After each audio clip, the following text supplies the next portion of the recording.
اللہ کے رسول صلی اللہ علیہ وسلم سے اقبال مناجات کر رہے ہیں۔ گر دلم آئینہ بے جوہر است،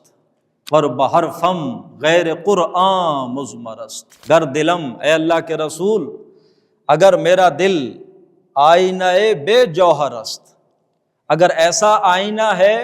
جس میں کوئی جوہر نہیں ہے، کوئی چمک نہیں ہے، کوئی خوبی نہیں ہے، کوئی چراغ اس کے اندر جل نہیں رہا، ور بحرفم غیر قرآن مضمر است، اور اگر میرے حروف میں، میری شاعری میں، میرے کلام میں قرآن کے علاوہ کوئی اور چیز اگر ہو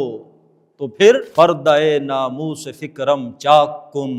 این خیاباں راز خارم پاک کن۔ میری فکر کی ناموس کا پردہ، ناموس عزت کو کہتے ہیں، آپ سنتے ہیں لفظ ناموس رسالت پر جان بھی قربان ہے، ناموس عزت کو کہتے ہیں۔ تو پردہ ناموس فکرم، میری فکر کی ناموس کا پردہ، یہ جو دنیا میں تن گیا ہے، لوگ مجھے شاعر مشرق کہتے ہیں، حکیم الامت کہتے ہیں، فلسفی کہتے ہیں، دانشور کہتے ہیں، تو پردہ ناموس فکرم چاک کن،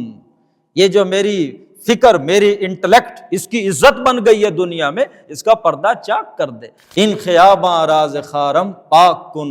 یہ جو خیاباں ہے، یہ جو شاہراہ ہے آپ کی، میں تو پھر اس میں پڑا ہوا ایک کانٹا ہوں،